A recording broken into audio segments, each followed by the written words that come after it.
Selamat malam, salam damai dan penuh kasih untuk kita semua. Saudara dan saudari yang budiman, di malam yang indah dan berbahagia ini, kita berjumpa lagi dalam salah satu program yang paling kita nanti-nantikan setiap hari Selasa, yaitu program Panggilan Sang Waktu. Dari pertemuan-pertemuan sebelumnya, kita telah mengeksplorasi, kita sudah mengambil beberapa topik-topik yang sangat menarik, dan topik pada malam hari ini kita akan mengambil yaitu menghadapi kehilangan dan juga kepergian. Jadi jika kita melihat hidup kita atau kehidupan ini, pasti ada sesuatu yang datang dan juga pasti ada sesuatu yang pergi. Sesuatu juga kita peroleh, namun pada suatu waktu hal itu juga pasti akan hilang atau akan pergi. Dan ketika ada kelahiran, pasti juga akan diikuti dengan kematian. Dan untuk kita lebih dalam lagi mengerti dan memahami topik pada malam hari ini, telah hadir bersama kita Didi Janaki. Didi, selamat malam. Selamat malam Mona, selamat malam saudara. Didi sudi berkenan untuk membantu kita memperdalam pemahaman kita mengenai topik hari ini, Didi. Dan juga terkait dengan apa yang tengah kita hadapi dewasa ini. Topik ini menjadi sesuatu yang sangat kita nanti-nantikan dan kita ingin sekali menerima solusi dari hal ini. Didi, kita ingin coba dulu melihat pertanyaan yang pertama ya. Tapi sebelumnya, saudari dan saudara kami yang terkasih, Didi Janaki merupakan Nasional Koordinator untuk Brahma Kumaris Indonesia dan sudah berpengalaman lebih dari 30 tahun. Untuk dari itu, kebijaksanaan Didi, pengalaman Didi akan sangat membantu kita untuk memahami lebih dalam lagi mengenai topik kita malam hari ini. Didi, siap ya? Kita akan tanya-tanya dan Didi, kita akan mulai pertanyaan yang pertama, Didi. Jika kehidupan itu pasti seimbang antara yang datang, yang pergi, kemudian sesuatu kita peroleh, kemudian sesuatu itu nanti akan hilang atau sirna, dan ketika kelahiran itu juga pasti akan diikuti dengan kematian. Bagaimana Didi memandang hal ini, Didi? Iya, terima kasih Mona Ben dan juga saudara-saudara, selamat malam sekali lagi. Senang bertemu dengan Anda dan topik hari ini lain dari yang lain, menghadapi kehilangan, kepergian. Apa itu semua yang kita lihat di bumi ini? Ada yang lahir, ada yang mati, ada yang datang, ada yang pergi, ada yang muncul, ada yang hilang, ada yang baru, nanti yang baru itu menjadi lama. Ada apa dalam semua ini? Saudara, saya bayangkan satu kondisi di mana tidak ada yang pergi-pergi, tapi yang datang ada. Apa yang akan terjadi? Explosion. Explosion, jika semua masuk, tidak ada yang keluar, apa yang terjadi? Harus ada yang masuk dan yang keluar. Itu pertama. Jika yang masuk itu tidak pergi-pergi, misalnya saya ada mobil, saya beli mobil itu 50 tahun yang lalu, masih ada. Bisakah saya jadi bahagia dengan mobil itu? Pasti tidak, karena ada model baru dan ada brand baru, ada yang lebih baik, lebih canggih. Maka yang lama itu saya harus buang. Begitu juga dengan manusia. Jika manusia tidak pergi-pergi, umurnya 80 tidak pergi, 90 tidak pergi, 100 tidak pergi, 120 tidak pergi. Di manakah dia akan berada? Di rumah atau di hospital?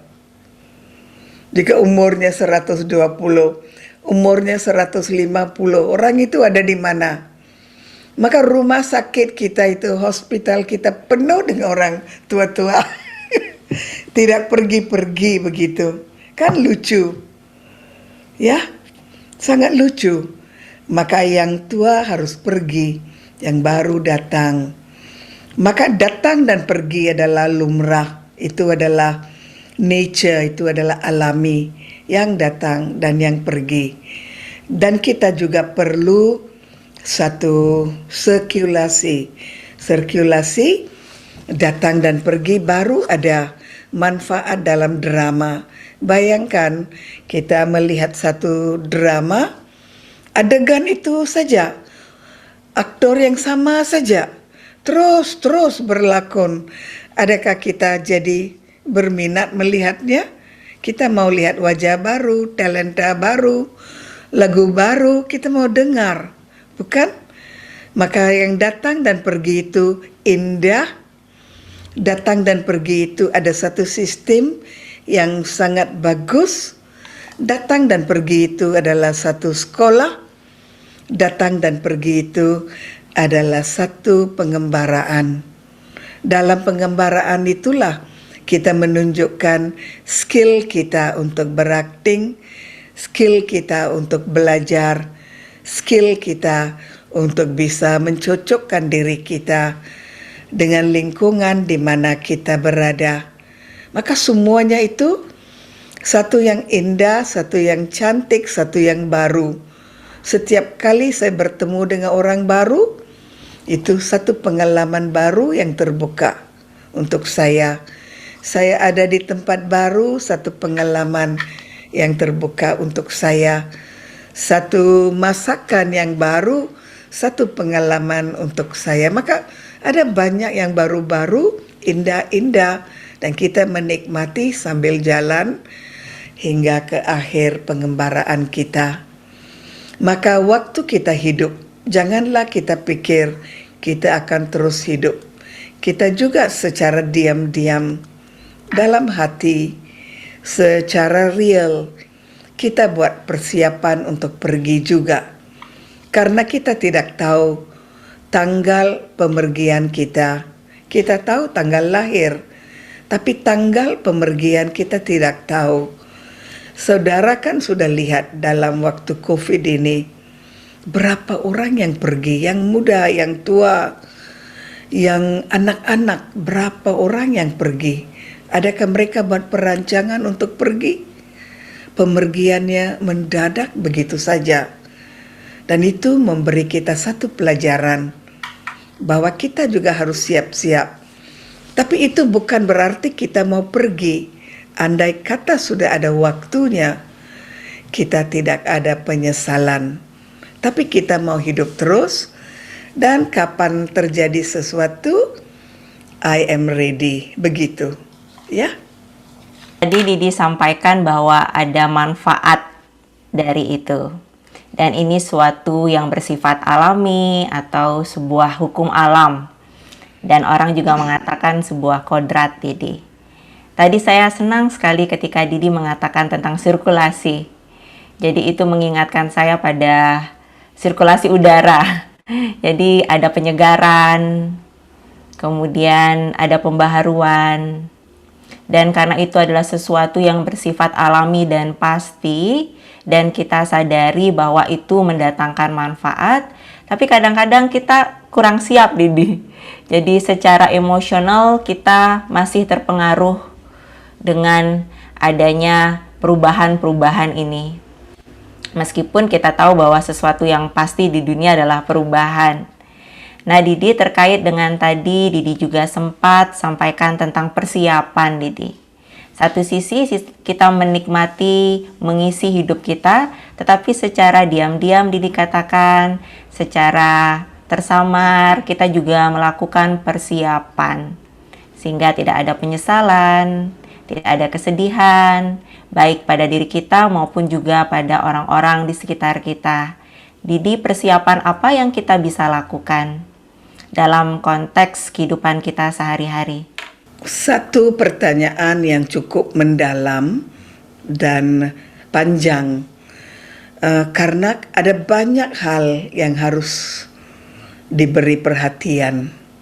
Misalnya jika kita ada masalah dengan orang atau ada masalah dengan lingkungan, kita harus menghadapinya sampai tuntas.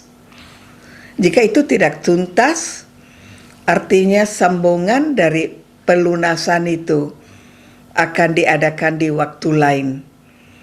Maka segala kesulitan, masalah dengan orang, dengan situasi, kita harus hadapi sampai tuntas dengan positif dan baik. Kedua, relasi kita. Banyak hal yang bisa kita lakukan dengan relasi. Saudara, saya ada baca satu puisi. Puisinya berbunyi seperti ini. Penulis puisi ini adalah Profesor Lee Tzu Ping dari Singapura. Beliau Profesor Lee Tzu Ping Singapura. Dia mendapat medali cultural. Dan ini adalah seorang wanita, profesor wanita. Beliau menulis puisi ini dalam bahasa Inggris. Terjemahannya dalam bahasa Indonesia panjang. Saya akan baca satu bagian dari puisi itu ya. Itu menunjukkan datang dan pergi. Ketika aku tiada, air matamu akan tertumpah. Tetapi aku tak akan tahu. Menangislah bersamaku sekarang. Kau akan mengirim karangan bunga, tetapi aku tak akan melihatnya. Kirimlah bunga sekarang. Kau akan mengucapkan banyak pujian, tetapi aku tak bisa mendengarnya. Pujilah aku sekarang. Kau akan melupakan segala kesalahanku, tetapi aku tak mungkin tahu. Lupakanlah itu sekarang. Kau akan merindukanku saat itu, tetapi aku tak mungkin merasakannya.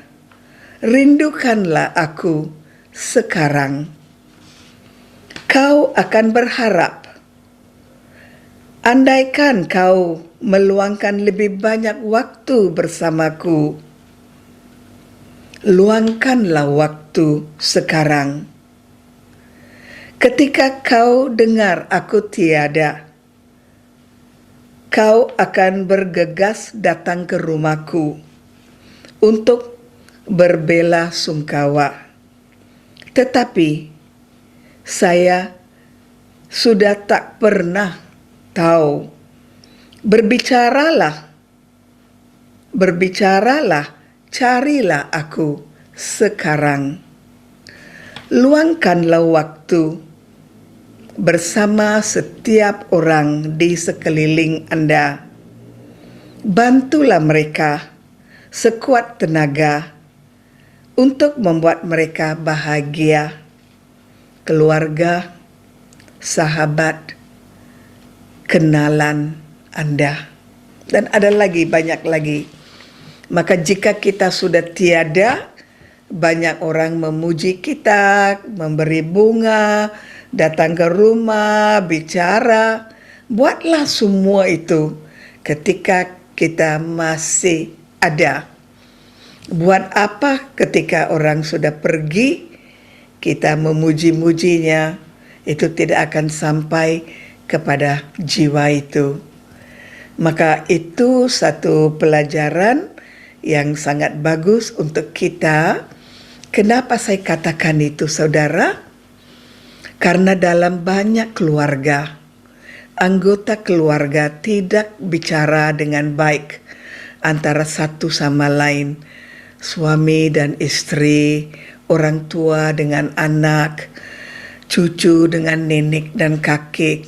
Adakah mereka sopan atau adakah mereka tidak sopan? Adakah mereka memberi hormat atau tidak? Adakah mereka menghargai atau tidak? Banyak hal yang bisa kita lakukan. Hal yang kedua adalah kata-kata kita. Kita sangat kikir untuk mengatakan, saya sayangmu, engkau manis, engkau pintar, engkau baik. Kita sangat kikir mau katakan itu. Kenapa kita tidak katakan, saya sayangmu? Ada salahnya? Saya suka apa yang Anda lakukan, ada salahnya? Apa yang Anda lakukan itu cantik, ada salahnya? Kita sangat kikir, tapi waktu kita bergosip, kita sangat cenderung bicara tentang kesalahan orang, kita cenderung bicara tentang perbuatan orang dan kita besar-besarkan itu. Di situ adalah sifat kikir kita. Jika kita adalah dermawan, kita akan balikkan situasi itu. Kita lihat semua orang sebagai individu dan ada yang menjadi milik kita, kakak, adik, ibu, bapak, pakman, bibi. Katakanlah sesuatu yang manis. Ibu masak hari-hari di rumah. Katakanlah, tak ada masakan lebih enak dari masakan ibu. Suami pada istri, adakah dia katakan, saya sangat damai setelah menikah denganmu? Adakah istri mengatakan pada suaminya, saya bangga suami saya bukan korupsi seperti laki-laki lain. Saya bangga suami saya jujur. Itu kata-kata itu yang harus kita ungkapkan daripada kita diam-diam. Untuk guru-guru sekolah, mereka juga harus belajar bicara manis. Bos di kantor, teman, orang, kita suruh orang buat ini, buat itu, ini bagus, ini bagus. Tapi mana ada kasihnya?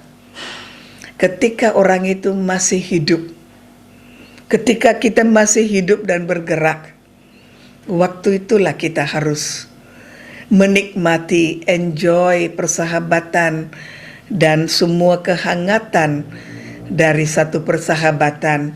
Apa gunanya kita menangis setelah itu dan kita buang banyak waktu, tenaga, uang setelah itu tidak ada? Itu tidak ada banyak manfaatnya, saudara.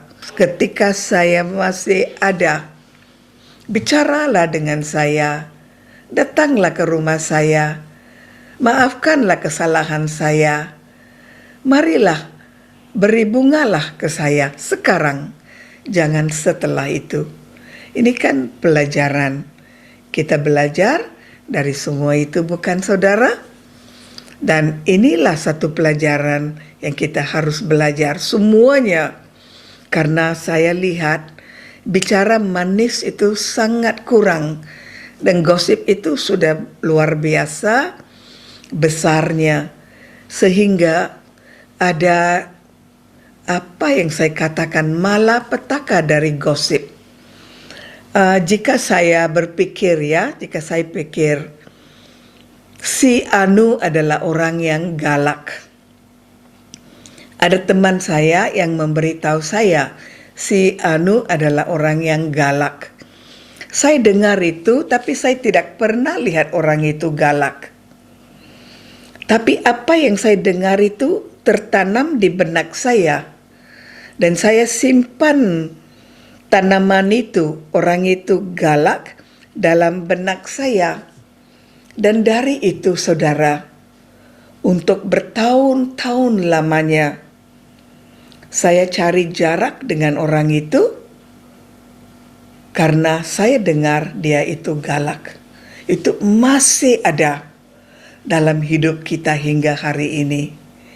Tapi mana galaknya dengan dia? Tak ada bukti. Dengar. Ini satu contoh. Begitu juga kita ada dengar contoh orang itu bagaimana kita percaya. Ketika kita meditasi saudara, kita dengar dalam hati kita sendiri ada suara yang berbisik. Apapun yang dikatakan orang itu tidak benar. Apapun yang orang lain katakan tentang orang lain tidak benar, kecuali saya sendiri merasakannya. Saya sendiri melihatnya, baru itu benar. Maka apapun yang saya dengar itu bukan benar bagi saya. Mungkin benar untuk orang lain, tapi untuk saya tidak. Itu manfaat beryoga, bermeditasi karena kita bisa saring dengan akal logika bahwa kita harus mandiri dan bertanggung jawab atas pikiran kita, sikap kita, tingkah laku kita, perbuatan kita. Kita harus bertanggung jawab dan kita menjadi itu dalam kontemplasi atau yoga. Maka saudara, itulah manfaat meditasi. Maka ada orang yang datang dan pergi, ada yang bicara. Tapi sejauh mana saya menjadi bebas dari pengaruh semua itu menunjukkan kemerdekaan saya sebagai individu. Saya merdeka, saya tidak ambil masuk apa kata orang. Saya mau menguji untuk diri saya sendiri, ya. Mendengarkan tadi puisinya indah sekali, Didi. Dan hati saya tergerak untuk melakukannya segera, mengungkapkan, ya tadi Didi katakan apa salahnya. Setelah dipikir, ya juga. Dan perlu murah hati dalam hal ini. Didi juga tadi menyampaikan bahwa pentingnya kita untuk mendengarkan suara hati. Dan terkait dengan suara hati, Didi juga tadi menyampaikan tentang pentingnya untuk menuntaskan. Seringkali kita mengira bahwa sesuatu itu sudah tuntas, Didi. Dan dari pengalaman saya sendiri, saya kira juga itu sudah tuntas. Tetapi pada suatu waktu atau suatu ketika itu muncul lagi. Dan akhirnya saya menyadari bahwa ini adalah sesuatu yang ternyata kalau dikatakan oleh orang-orang sekarang unfinished business. Terkait dengan mendengarkan kata hati kita untuk benar-benar melihat hal ini sehingga benar-benar tuntas sampai benar-benar bersih sebagai langkah kita mempersiapkan diri untuk bisa stabil dan tidak terpengaruh, tadi kata Didi, benar-benar merdeka secara pribadi. Bagaimana Didi untuk bisa mendengarkan kata hati dalam rangka menuntaskan?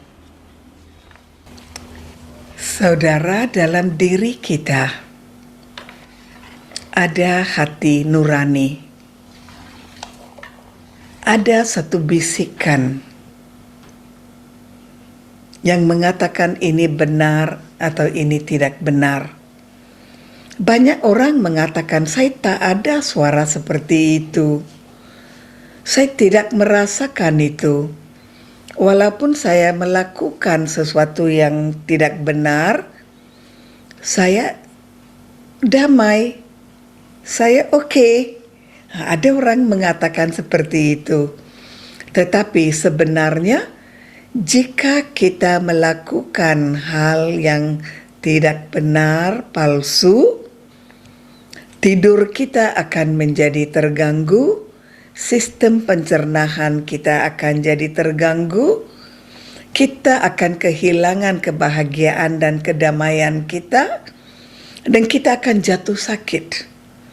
Karena kita tidak ada waktu untuk mendengar suara dari dalam. Conscience, hati nurani, kita tidak ada waktu untuk mendengar suara dari dalam diri kita.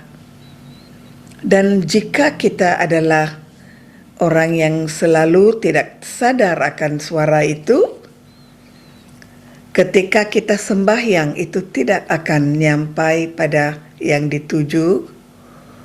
Jika kita melakukan sesuatu yang benar, itu juga tidak akan sampai kepada yang dituju, karena niat untuk jujur dari dalam keluar itu belum terwujud lagi. Artinya begini, saudara, jika hati saya tidak tersangkut dalam satu perbuatan dan saya hanya melakukannya secara luar, karena itu tampaknya bagus, tampaknya manis, tampaknya saya dermawan, dan semua orang memuji saya, itu adalah perbuatan kosong. Karena saya tidak ada menyangkut hati saya dalam perbuatan itu hanyalah fisik.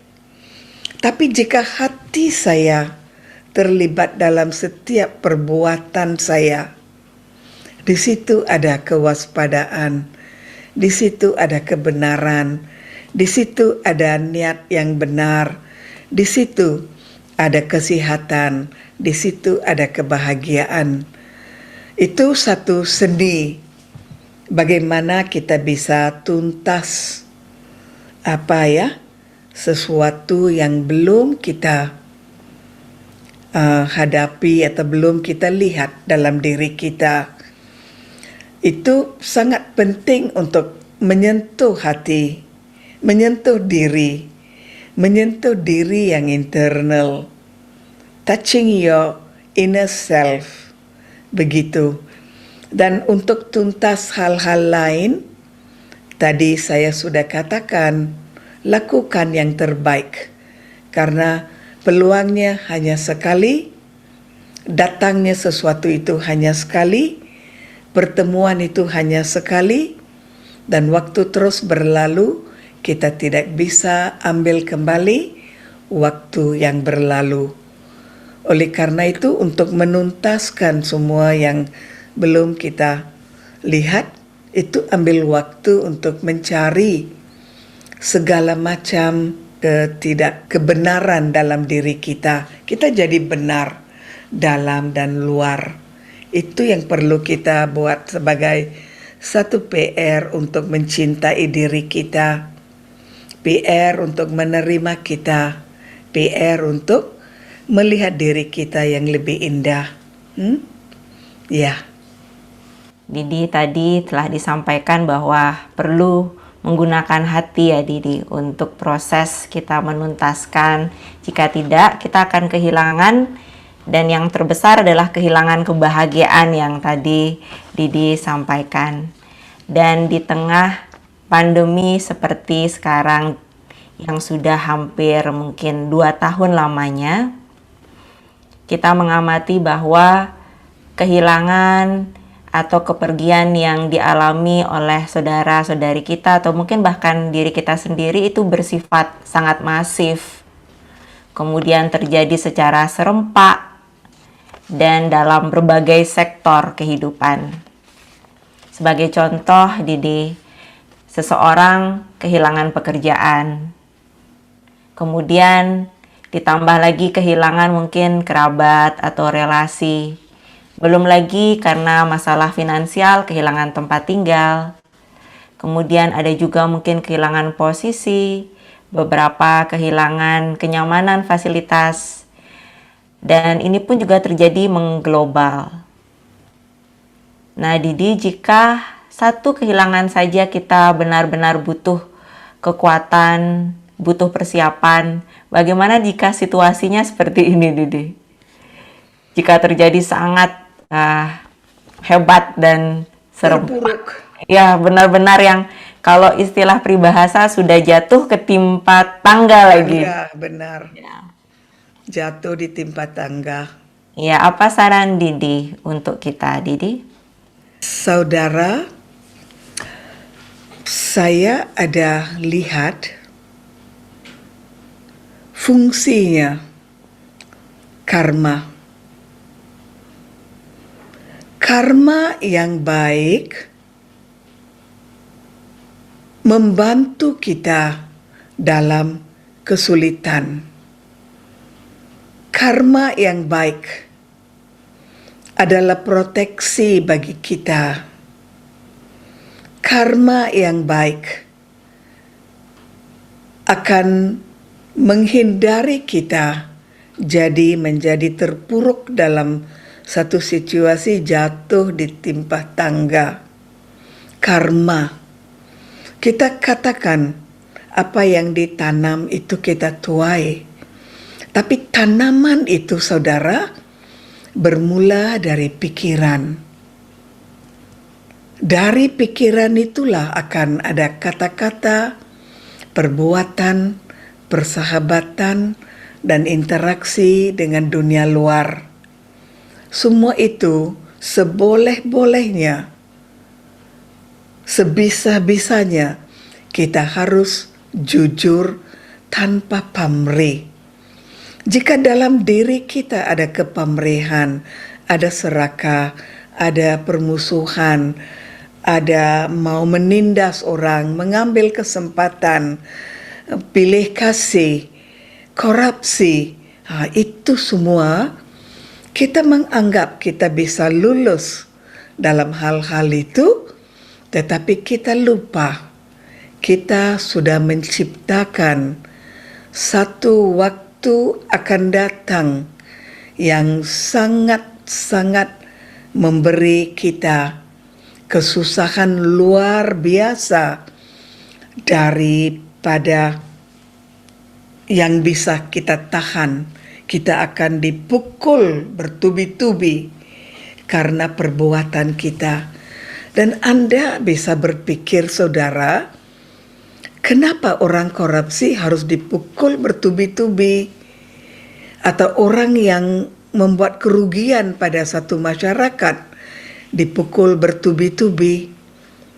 Ini alasannya, saudara, karma ya, alasannya.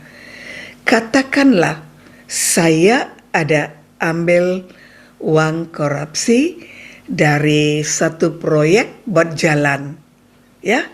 Saya adalah kepala proyek buat jalan yang menyambung desa ini dengan satu lagi desa. Contoh ya, menyambung dua desa. Saya ambil sebagian dari uang itu untuk saya, dan uang sisanya saya pakai untuk proyek. Pasti kualitas jalan itu tidaklah sebaik yang seharusnya. Jika ada hujan yang turun atau truk-truk yang besar lewat sana, apa terjadi pada jalan itu? Rusak. Ya. Ada lubang. Tak bisa dipakai lagi. Macam-macam bisa terjadi. Dan kampung ini dan kampung itu, dua kampung yang terlibat, berapa ratus orang yang derita karena jalan itu rusak. Siapa Saudara, siapa bertanggung jawab atas penderitaan sekian banyak orang? Saya. Maka bagaimana pemukulan pada diri saya? Semua penderitaan dari 2 kampung itu. Anak sekolah tidak bisa ke sekolah, truknya tidak bisa lewat sana, mobil juga bisa tak lewat, ada 2 kampung sudah terpisah, barang-barang dari ladang dan sawah tidak bisa dihantar, derita dari sekian banyak orang. Siapa penanggung jawab? 1 orang. Bagaimana pukulannya, saudara? Bagaimana? Apa yang ditanam? Itu yang kita petik, itu simple. Tapi dampaknya, saudara, pada banyak orang, itu pasti ada. Pinjam, lunas. Ambil, pulangkan. Kasih derita, ambil derita. Kasih kebahagiaan, terima bahagia. Kasih keberuntungan, dapat keberuntungan. Bumerang. Inilah, saudara, hukum karma. Jika kita tidak paham hukum karma, kita anggap semuanya itu terjadi begitu saja. Dan kita tidak mau belajar dari kesalahan, kita tidak mau belajar dari apa yang kita lihat dari sekitarnya, kita tidak mau belajar dari sejarah. Kita adalah umpama orang buta, jalan di jalan tanpa melihat apa destinasi yang menunggu kita.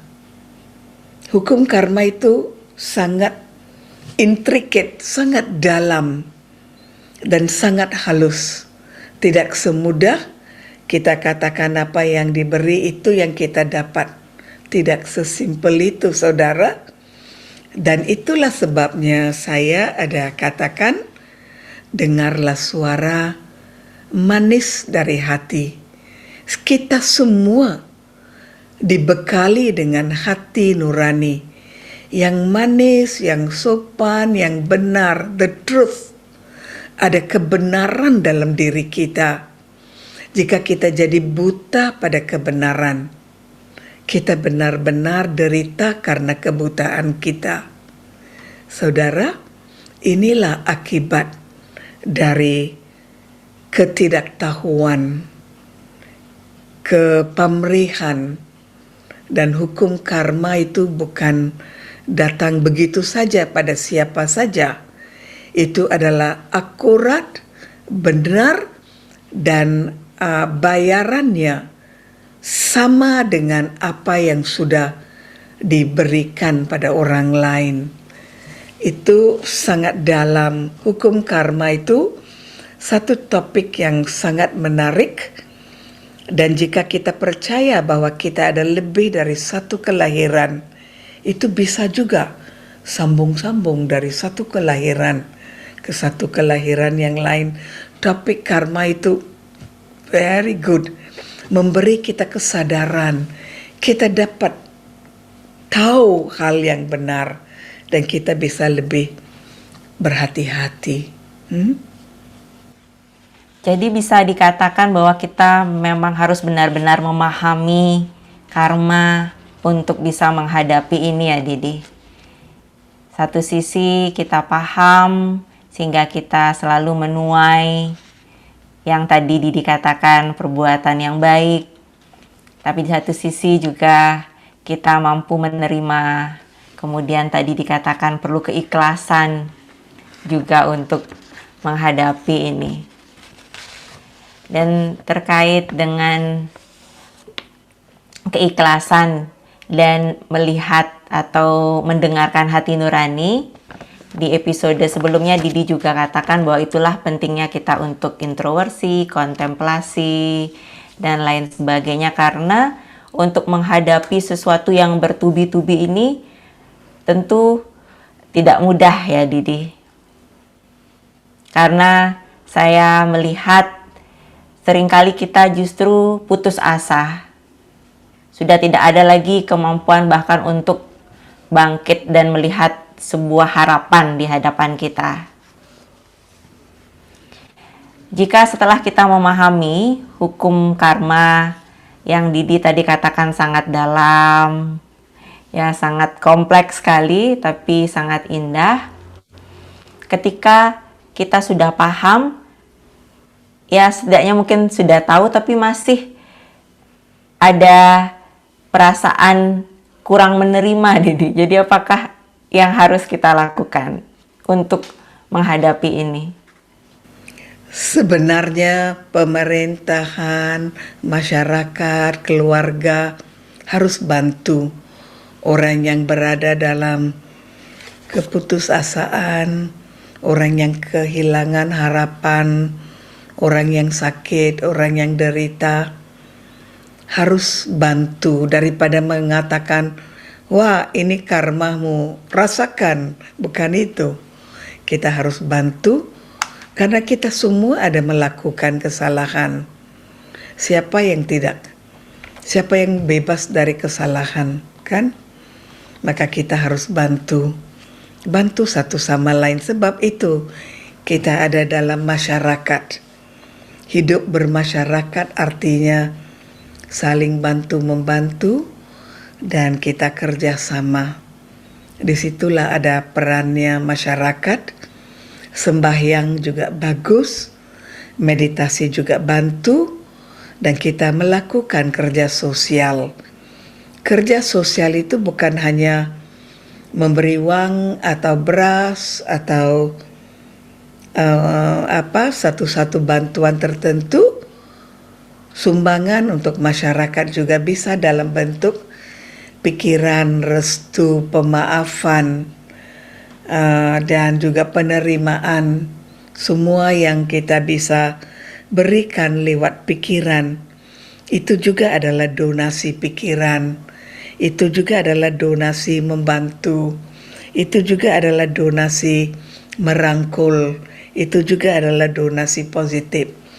Maka jika kita tidak ada waktu atau uang atau tenaga, kita ada pikiran yang bisa kita pancarkan kepada orang lain untuk menerimanya dengan bahagia, menerima, membantu, dan mengangkat orang lain.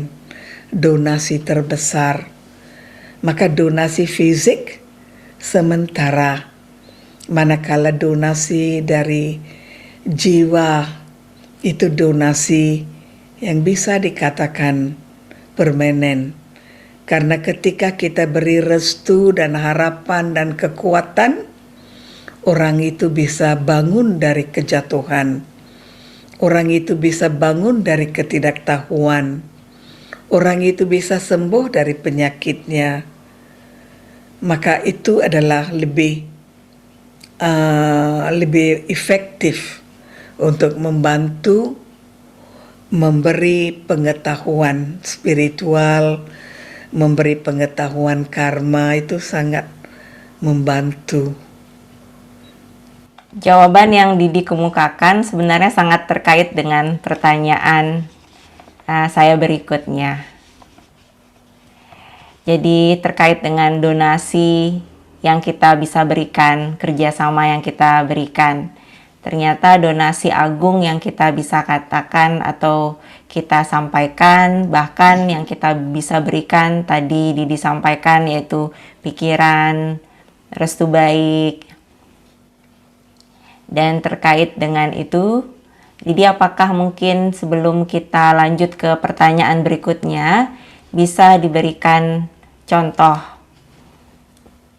terkait dengan memberikan restu baik, kemudian donasi melalui pikiran baik-baik terhadap saudara-saudari kita atau mungkin orang-orang di sekitar kita yang tengah menghadapi situasi seperti ini. Baik, satu contoh yang bisa saya pikirkan adalah begini. Katakan ada seseorang dari satu desa, dia berpikiran positif untuk semua penduduk desa itu. Dia ada bantu desa itu untuk waktu yang lama. Dia juga ada menerima desa itu dengan penuh cinta kasih. Dia ada kasih waktu kapan saja. Dia juga ada bantu dalam, artinya bantu dalam bentuk barang atau uang. Dia memberi bantuan. Katakan satu hari orang itu ada tugas di kota lain. Dia pergi ke kota lain untuk tugas pekerjaannya. Dan pas pada waktu itu, desanya ada banjir besar. Banyak orang yang meninggal. Banyak rumah dihanyutkan air. Tapi dia selamat. Itu satu contoh. Karena karmanya baik, dia seharusnya tidak derita dari banjir itu. Dia seharusnya bebas dari penderitaan banjir itu. Itu satu contoh. Maka secara ringkas, karma kita adalah payung perlindungan kita, proteksi kita. Karena mana bisa orang yang baik mendapat susah? Coba pikir, jika kita tanam padi, kita pasti dapat padi. Jika kita tanam padi, kita dapat lalang, mustahil. Bukan? Maka jika kita buat baik, pasti ada buah yang menunggu. Pasti ada hasil baik yang menunggu. Pasti ada proteksi. Walaupun kita tidak bisa kaitkan dua situasi itu secara langsung, ada kaitan. Ada banjir, ada yang mati, tapi ini selamat. Begitu. Maka semuanya di dunia ini adalah adil, teratur, dan ada sistemnya. Jika kita hanya tahu sistem itu, kita akan selamat selalu. Jadi karma merupakan payung perlindungan ya Didi, agar kita selamat. Dan terkadang sering juga ketika kita kehilangan sesuatu atau seseorang dan menghadapi kepergian, meninggalkan sebuah bekas luka atau bahkan trauma. Bagaimana caranya Didi biar kita sembuh dari itu? Di episode sebelumnya, Didi juga memberikan tips untuk menyembuhkan diri, heal ourselves. Jadi bagaimana menyembuhkan diri ketika kita harus atau telah menghadapi kehilangan terhadap sesuatu hal mungkin atau benda atau mungkin identitas yang kita dulu miliki ataupun juga seseorang yang benar-benar kita kasihi. Iya saudara, saya tahu ada pasangan suami istri hidup bersama selama 60 tahun. Hidup bersama, hidup selama 60 tahun bersama satu sama lain. Mereka bahagia, mereka sudah sangat paham satu sama lain, sangat akrab, dan sudah sangat biasa dengan satu sama lain. 60 tahun. Jika setelah itu ada seorang daripadanya itu, salah seorang daripadanya pergi, bagaimana perasaan orang yang masih hidup? Pasti derita, pasti susah, pasti tidak tahan, pasti sangat sepi, bukan? Itulah sebabnya dari semua jenis relasi yang kita miliki, semua jenis relasi, adakah suami istri, orang tua dengan anak, kita dengan masyarakat, kita dengan pekerjaan kita, atau kita dengan hobi kita, apapun yang kita lakukan, kita harus selalu pikir dalam diri kita bahwa kita harus siap siaga. Andai kata ada satu ketika ini tidak ada lagi, orang itu tidak ada lagi, saya bisa tetap kokoh. Sekarang ada, saya bisa sandar, tapi jika tidak ada, saya bisa berdiri di atas kaki saya sendiri. Jika kita bisa belajar satu pelajaran ini, lama-kelamaan, katakanlah saudara, siapa yang bisa kita harapkan sampai akhirnya? Orang tua, kekasih, pasangan hidup, anak, posisi, uang, mana satu yang jaminan kita? Tak ada, saudara. No. Akhirnya, kita dengan kita. Jika kita bisa belajar mandiri, sambil bantu, sambil kerjasama, itu adalah cari titik tengah yang bagus. Bisa sendiri, bisa dalam kumpulan, bisa bersama orang, bisa juga tanpa sapa-sapa. Inilah latihan yang bisa kita buat secara diam-diam, dan latihan ini namanya yoga. Dalam yoga kita pikirkan segala macam kemungkinan. Dan dalam yoga meditasi, kita buat persiapan untuk menghadapi segala macam ujian yang datang mendadak.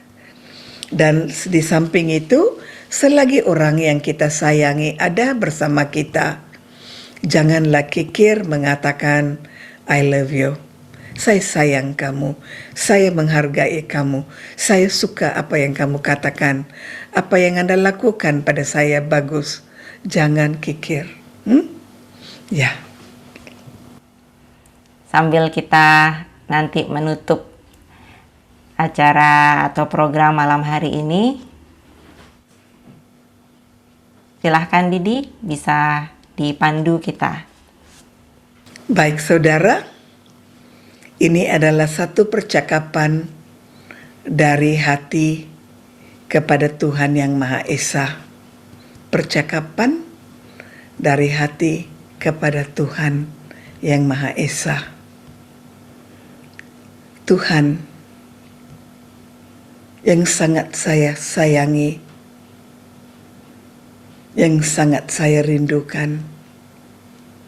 Engkau tahu betapa besar sayang saya kepadamu. Engkau tahu saya menyayangimu karena kejujuranmu, kebijaksanaanmu, kedamaianmu, kemurah hatimu. Semua itu membuat saya sangat bahagia mengingatmu, karena engkaulah satu-satu teman saya ketika saya bersendirian. Engkau satu-satu teman saya ketika saya butuh teman. Engkau satu-satunya pendamping saya ketika saya kehilangan pikiran sehat.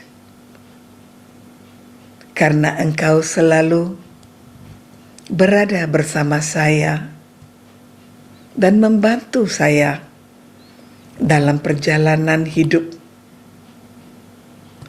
sandiwara yang panjang dan lama.